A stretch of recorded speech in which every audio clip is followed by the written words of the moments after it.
इस तरह के माहौल में मैं पहली बार अपना स्पीच देखने के लिए आया हूँ। खड़ा होने के बाद ये पैर तो मतलब था ही नहीं कि जमीन पे बैलेंस कर पाए। तब हमारे ग्रुप कैप्टन सर ने अंटार्कटिका में 7500 स्क्वायर फीट की तिरंगा लगाया था और ये भी बहुत बड़ी उपलब्धि थी। तो इसलिए टूटना नहीं है, रुकना नहीं है, डरना नहीं है। हमेशा अपने परिवार के साथ कुछ भी परेशानियां आए अपने माँ बाप से, अपने दोस्तों से शेयर करें। गलत कदम कभी ना उठाएं। और जिसके लिए पूरा विश्व ताली बजाता है, सचिन सर ने मेरे लिए ताली बजाया। ये मेरे लिए बहुत बड़ी बात है।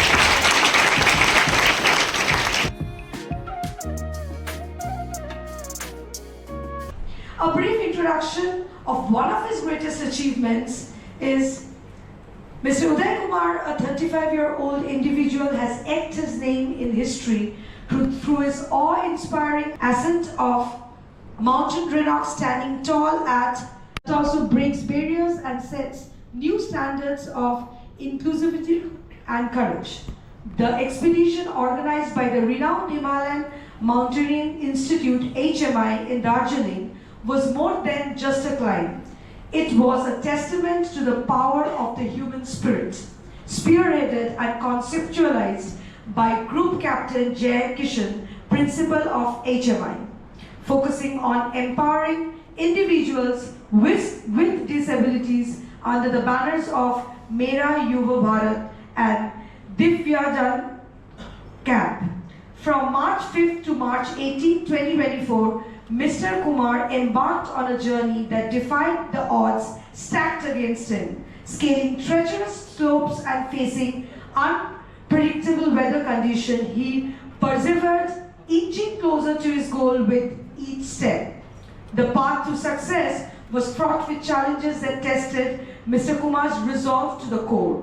Trekking nearly 100 kilometers through uphill and downhill slopes, adorned with boulders, loose rocks, snow and hard dry ice, Mr. Kumar faced the harsh realities of nature head-on. Without any further delay, we request sir to take over the session and inspire our newly inducted students with his phenomenal achievements. Over to you, sir. So let's give it a round.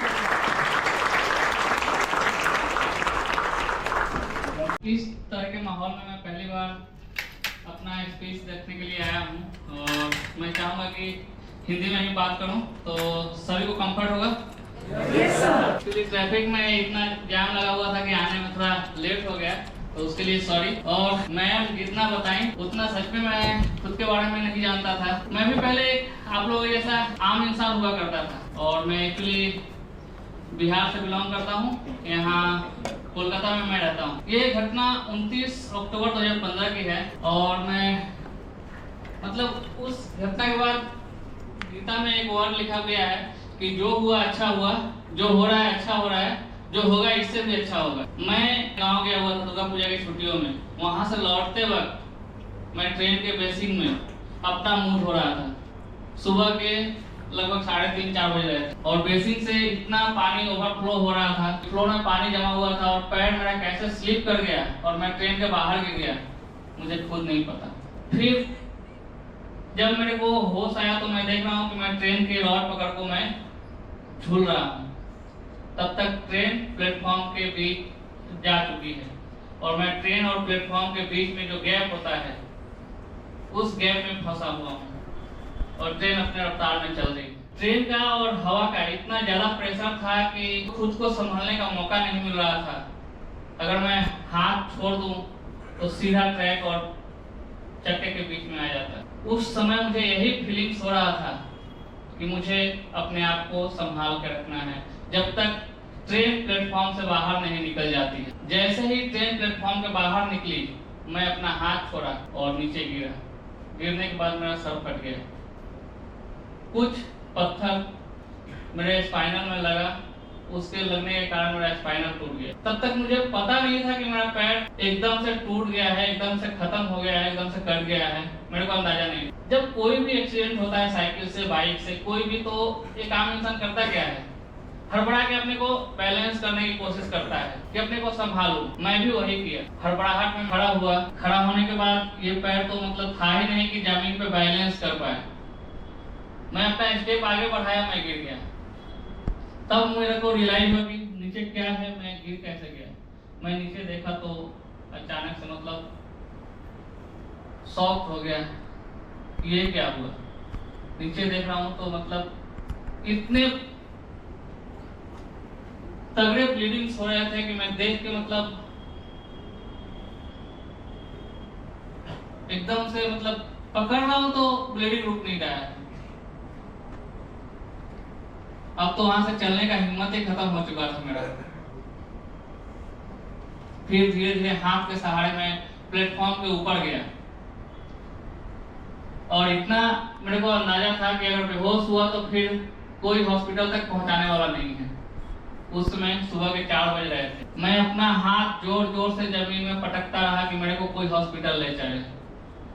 उस समय कुछ लोग आए, लेकिन उस समय अभी mobile Android phone का अभी नया नया जमाना था। लोग उस समय वीडियो बनाने लगे, 2015 की बात है। मैं चिल्ला रहा हूँ लेकिन कोई हेल्प नहीं कर रहा। 2-4 लड़के आए उस टाइम मेरे पास दौड़ते हुए। मैं दूर से देख रहा था कि आ रहे कोई। मुझे एक उम्मीद जगी कि शायद ये यंग हैं, मेरी फीलिंग्स को समझ सके, शायद मुझे उठा के हॉस्पिटल तक पहुंचाए। वो लोग आए मेरे पास। आने के बाद मेरे पॉकेट सर्च करने लगे। मेरे पॉकेट से वॉलेट निकाले, मोबाइल निकाला और लेके मतलब जाने लगे। मैं उनको लपक के पकड़ा। मैं बोला कि ले लो जो लेना है, लेकिन मेरे को कम से कम हॉस्पिटल पहुंचा दो। जितना देर मेरे अंदर जान थी, जितना देर मेरे अंदर ताकत था, मैं उनको रोक के रखा रहा। लेकिन जैसे ही मैं बेहोशी की हालत गया, वो लोग अपना हाथ छुड़ा के भाग। फिर 10-15 मिनट बाद मेरे को होश आया। फिर से मैं चिल्लाने लगा, कोई तो मेरी मदद करो, कोई तो हॉस्पिटल तक ले जाओ, मैं ठीक हो सकता हूँ। मेरे पीछे मेरी फैमिली है, मैं ही एक कमाने वाला हूँ। लेकिन 40, 45, 50 मिनट तक कोई भी मेरे पास नहीं आया। तब एक फैमिली जो हमारे घर से लगभग 2-3 किलोमीटर दूरी पे रहते हैं, वो लोग आए, पूछे कि कहाँ रहते हो, क्या काम करते हो। फिर मैंने एक एक डिटेल्स अपनी बताई और वो बोले कि कोई कॉन्टेक्ट नंबर है जो तुम्हारी मदद कर सकता है। मैंने अपनी कंपनी का जो मेरा बॉस था उसका नंबर बताया और अपने घर में अपने दीदी के ससुर का नंबर बताया, अपने साले का नंबर बताया। और ये 3 नंबर बताने के लिए उन्होंने बताया मेरे को। जब मैं एक्सीडेंट के बाद उभर के उनके पास गया मिलने के लिए, तो बताया कि तुम 30 नंबर 10-10 डिजिट का 3 नंबर बताने के लिए तुम्हारे पास 40 मिनट हम लोग वेट किए। 2 नंबर बता रहा था, मैं बेहोश हो जा रहा था। 2 नंबर बता रहा था, मैं बेहोश हो जा रहा था। लेकिन अगर तीनों नंबर मैंने एकदम सही बताया और 4-10-15 का बात है, मेरे बॉस ने फोन रिसीव किया और संग संग एम्बुलेंस और सिक्योरिटी गार्ड भेजे मेरे पास। वो जाके रिकवरी कराए हॉस्पिटल में जाके। पहला मेरा एम्पुटेशन घुटने के नीचे से हो गया। फिर दूसरा एम्पुटेशन लगभग 10 बजे घुटने के यहाँ से हो गया। तीसरा एम्पुटेशन दोपहर के 2-2:30 बजे मेरा घुटना निकाल दिया गया था। तब तक मेरे दोस्त, मेरे ऑफिस के सारे स्टाफ आ चुके थे और उस दिन एक उम्मीद जगी कि अगर भगवान अभी तक बचा के रखा है तो सच में कुछ बड़े कारणों के लिए बचा के रखा है। और उसी हौसले को, उसी जज्बे को जब मैं हॉस्पिटल से डिस्चार्ज होकर घर आया, जिस दिन डिस्चार्ज हुआ तो उस दिन इस दौरान तो मुझे कभी भी लगा ही नहीं कि मेरे पास पैर है कि नहीं है, मैं चल सकता हूँ नहीं चल सकता हूँ। क्योंकि एक नर्सिंग होम में आप लोग सभी जानते हैं कि हर एक फैसिलिटी मिलता है, बेड पे ही खाना मिल जाता है, हर चीज का सुविधा मिल जाता है। तो मुझे इन 1-1.5 महीने में कभी फीलिंग्स नहीं आया पैर है कि नहीं है। बस इस उम्मीद में मैं जिंदगी को फिर से रीस्टार्ट करना चाहता था कि भगवान ने बचा के रखा है इतनी बड़ी दुर्घटना से, तो कुछ बड़ा करने के लिए बचा के रखा है। जिस दिन डिस्चार्ज हुआ उस दिन मैं बहुत रोया, क्योंकि उसके बाद हॉस्पिटल के बाहर की दुनिया का मुझे अंदाजा था कि जाके बाहर क्या क्या चैलेंजेस फेस करने पड़ सकते हैं। जैसे मैं घर आया, आने के 1 हफ्ता बाद शरीर में तो जान थी नहीं, तो 7-8 दिन बाद मेरी वाइफ बोली कि आप थोड़ा बिस्तर से खड़ा हो जाइए, मैं बिस्तर को ठीक कर देती हूँ। सबका रात का खाना पीना हो चुका था। मैं भी कोशिश किया, हालांकि शरीर में ताकत नहीं थी कि मैं 2 सेकंड 4 सेकंड भी खड़ा हो पाऊँ, लेकिन कोशिश करना चाहता था। मैं कोशिश किया और मेरा बेटा और बेटी नीचे खेल रहे थे और मैं बैलेंस नहीं कर पाया, क्योंकि इस पैर में भी मेरा सिर्फ 4 फिंगर है, थंब नहीं है मेरा, तो उसके वजह से मुझे खड़ा होने में बहुत तकलीफ होती है और मैं बैलेंस नहीं कर पाया। बैलेंस नहीं कर पाने के कारण मैं अपने बेटे के हाथ पे गिर गया और बेटा का हाथ बीचों बीच टूट गया। मैं घर का इकलौता लड़का, मेरा एक बेटा और मेरी माँ, ये सारे चीजों मतलब देख के मेरी माँ को उसी दिन दिल का दौरा पड़ा। और बाहर के लोग तो बोलते ही हैं कि अरे इसका एक पैर नहीं है, ये कैसे अपने परिवार को संभालेगा, कैसे अपनी जिंदगी को जिएगा, इसको मर जाना चाहिए। बहुत सारे लोग बहुत सारी बातें कही थी। जिस दिन मेरे बेटे का हाथ मेरे से टूट गया, मुझे लगा सच में मैं अपने परिवार के ऊपर बोझ बन चुका हूं। सच में मैं अपने परिवार के लिए, अपने माँ के लिए, अपने फैमिली के लिए मैं मुसीबत बन सकता हूं आने वाले दिनों में। लोग जो बोल रहे हैं वो सही बोल रहे हैं, लोग जो कह रहे हैं वो सही कह रहे हैं, और लोगों की बातें सुन के नेक्स्ट आने वाले कुछ दिनों में मैं सोचा कि मैं अपने आप को खत्म कर दूंगा। फिर एक शाम आती है, मेरी माँ दोनों बेटे बेटी को लेके, जैसे बताया था कि हार्ट अटैक आया मम्मी को, मैं बिस्तर पे पड़ा हूँ, बेटे का हाथ टूट गया है, मम्मी को हार्ट अटैक आया, मैं हेल्प नहीं कर पा रहा हूँ। ये सब सारी चीजें मतलब एकदम नेगेटिविटी फील कर रही थी मेरे को कि सच में मैं बोझ बन चुका हूँ। फिर एक दिन वो शाम आती है, कहीं से मैं रस्सी जुगाड़ करता हूँ और मेरी वाइफ बोली कि मैं जा रहा हूँ बाजार से सब्जी वब्जी लेके आने, मम्मी बाहर बच्चों को खिला रही है, आप ध्यान से रहिएगा, 10-15 मिनट लगेंगे। तब तक मैं पूरा प्लान कर चुका था कि 10-15 मिनट में मेरे को अपने आप को यहाँ पे रखना नहीं है। और उसी 10-15 मिनट में मेरी जिंदगी भी बदलने वाली थी। या तो मैं नहीं रहने वाला था या तो फिर रहने वाला था।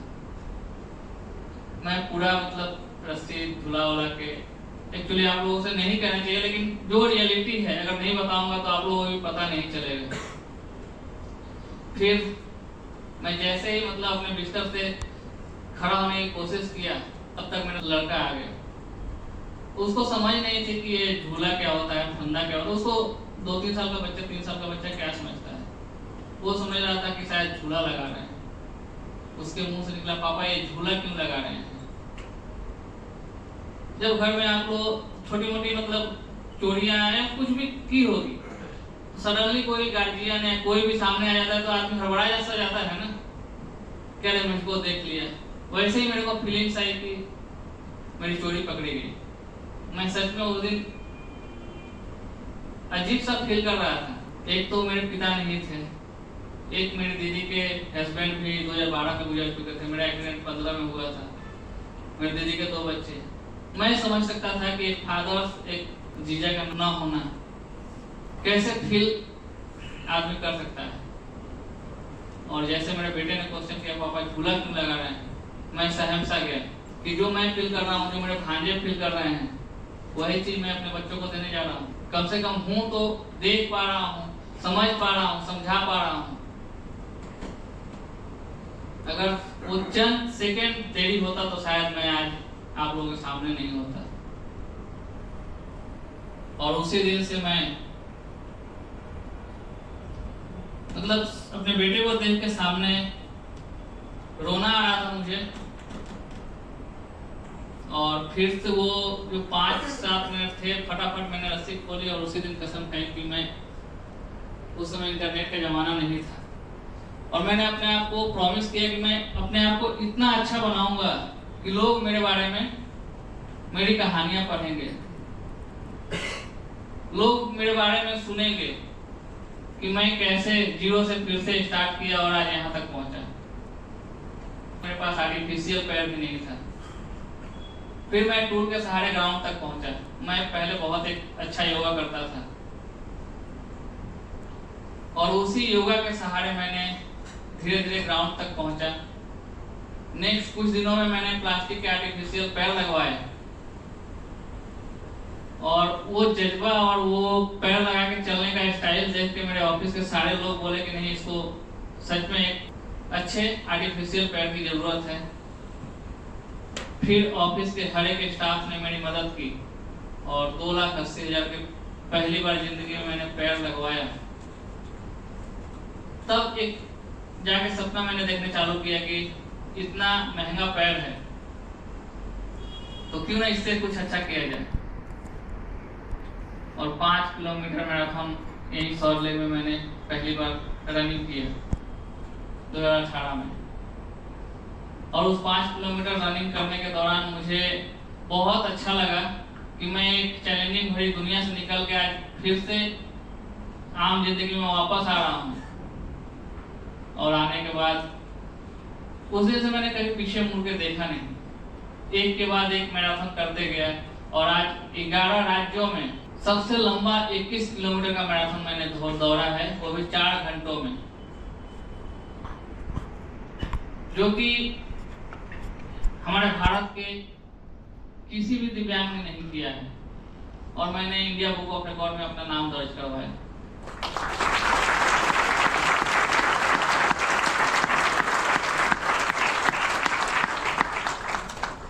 उसके बाद मेरी मुलाकात एक दिन इंस्टाग्राम सर्च करते करते हुई ग्रुप कैप्टन जय किशन सर से।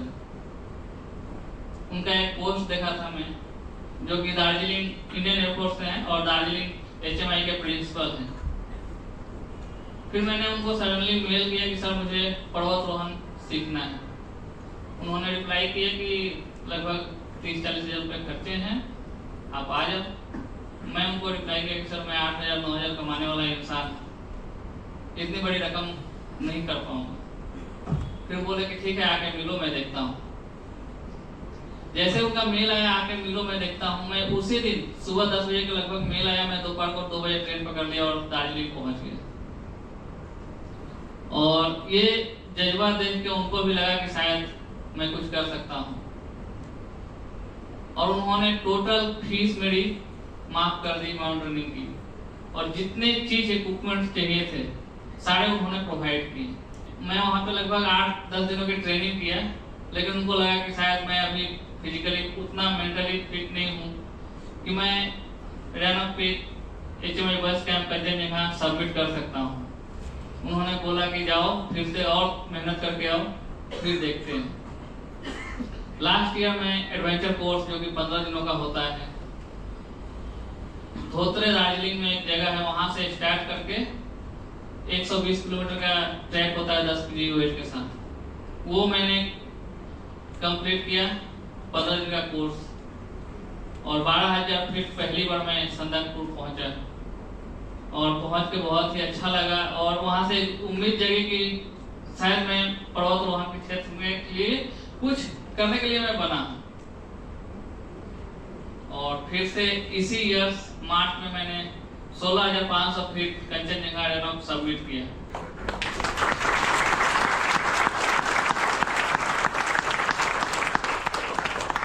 मैंने अपनी जिंदगी से यही सीखा है,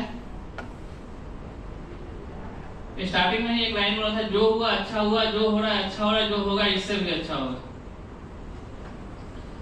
तो अगर मैं अपनी जिंदगी से हार मान लेता, बोलता कि नहीं मैं विकलांग हूँ, दिव्यांग हूँ, और आज 90% लोगों को लगता है यही है कि दिव्यांग विकलांग सिर्फ भीख मांगने के काबिल ही होते हैं, लेकिन ऐसा नहीं था। मेरे पास भी 2 ऑप्शन थे, या तो एक्सीडेंट के बाद मैं भी जो सब कोई करता है विकलांग, चलो अब मेरे से कुछ नहीं होता है, मैं बोझ बन गया हूँ, सच में अब वही करते हैं, भीख ही मांगते हैं और अपनी जिंदगी बसर करते हैं। बहुत सारे लोग बोले भी कि तुमसे अब कुछ होने वाला है नहीं।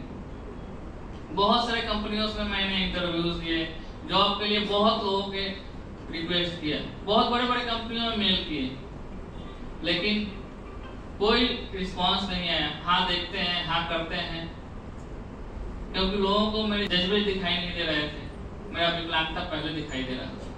जब से मैं HMI दार्जिलिंग पहुंचा तो एक अलग ही उत्साह मेरी जिंदगी में आया।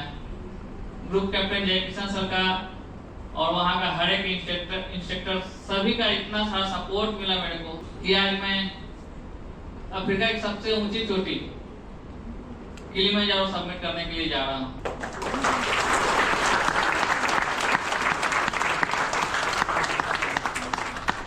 और अभी हम लोग 78वां वर्ष स्वतंत्रता दिवस की मनाने जा रहे हैं, तो हम लोग 7,800 स्क्वायर फीट की तिरंगे लेके जा रहे हैं, जो कि इतना बड़ा तिरंगा किसी ने नहीं फहराया होगा।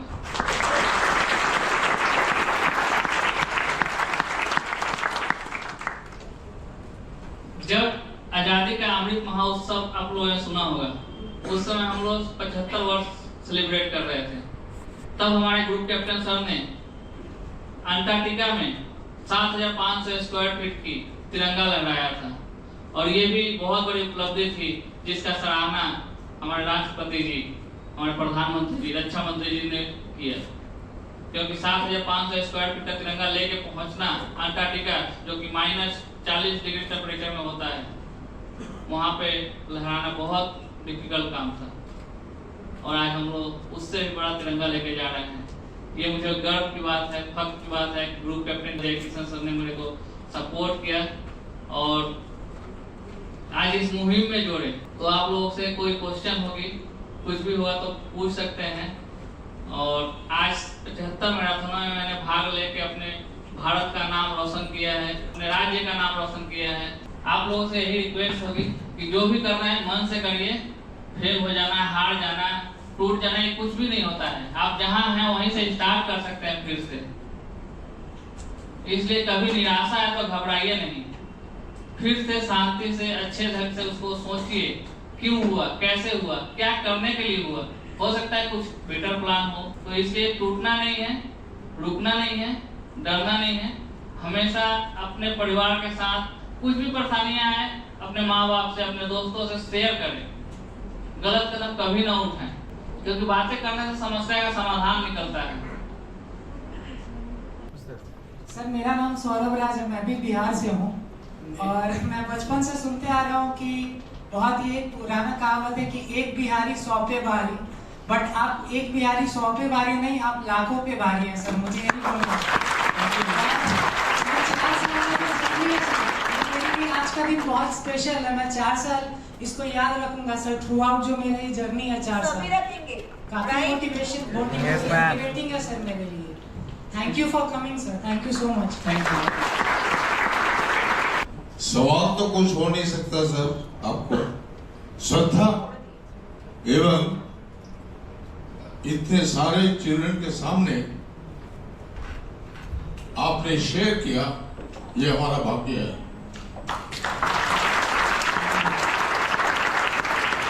आज और भी लाइन बताना चाहता हूँ कि कुछ ही महीने पहले की बात है। मैं हर जगह सोशल मीडिया पे अपना वीडियोस बना के डालते रहता हूँ कि लोग मेरे जैसे लोग, मतलब जब मेरा एक्सीडेंट हुआ था तो मेरे जैसे लोग, मैं देख नहीं पा रहा था कि ऐसे लोग भी हैं दुनिया में। मैं भगवान से जाके यही बोलता था कि भगवान 100 करोड़ में मैं ही था एक। लेकिन उसी भगवान को आज मैं जाके बोलता हूँ 140 करोड़ लोगों में मुझे चुनने के लिए आपका शुक्रिया है। क्योंकि अगर आज आप नहीं चुने होते तो मैं इतनी सारी उपलब्धियां नहीं हासिल कर रहा होता। और एक मैं वीडियो अपने आर्टिफिशियल पैर का बना के डाला था, वो वीडियो लगभग 26 मिलियन व्यूज किया। और वहां पे जो रिस्पॉन्स लोगों का मिला, लगभग 2200 लोगों ने कमेंट किया। छत पे 5th फ्लोर पे जाके खड़ा है और रोते हुए वीडियो कॉलिंग करके बोल रहा है, थैंक यू भैया, अगर ये वीडियो अगर 15-20 सेकंड पहले नहीं मिले होते तो शायद मैं यहाँ से छलांग लगाया होता। तो उस दिन मेरे को पता चला कि मैं लोगों के लिए क्या किया हूँ, भगवान ने मेरे को क्यों बचाया है और आगे क्या करना है। मैं सिर्फ एवरेस्ट को किताब में पढ़ा था, कभी सोचा नहीं था कि एवरेस्ट के बारे में मैं सपना देखूंगा। एवरेस्ट क्लाइंब करूंगा, लेकिन आज सोच रहा हूं कि आने वाले कुछ महीनों में, कुछ सालों में मैं एवरेस्ट फतेह करूं। अगर ये कुछ घटना मेरे लिए खराब है तो मेरे लिए बहुत सारे चीजों का ऑप्शन खोला है। सचिन तेंदुलकर सर, जिसको मैं सिर्फ एक ही बार, वो भी ईडन में लास्ट टेस्ट मैच के दौरान देखा था, वो भी दूर से। सचिन सर मेरे से 3 बार मिल चुके हैं और जिसके लिए पूरा विश्व ताली बजाता है, सचिन सर ने मेरे लिए ताली बजाया। ये मेरे लिए बहुत बड़ी बात है। फिर सौरभ गांगुली सर, कभी मिलने का सामने से मौका नहीं मिला, लेकिन एक दिन उनके ऑफिशियल मेल से मेल आया कि आपको दादागिरी में इनवाइट कर रहे हैं सर। फिर जाके मैं दादागिरी में गया और सर से जो मिला और बात किया, सच में मतलब ये सब चीजें होनी थी। विराट कोहली, मैं कभी सोच नहीं सकता था। झूलन गोस्वामी, बड़े बड़े लोगों ने मेरे से मिला और मेरे हौसला अफजाई की, तभी जाके मैं हूँ। कुछ होता है तो बहुत कुछ अच्छा होने के लिए होता है, हमेशा बुरा होने के लिए होता नहीं है। तो thank you so much ma'am. इस कैंपस में मैं बहुत बार रनिंग के लिए आया हूँ, बहुत बार।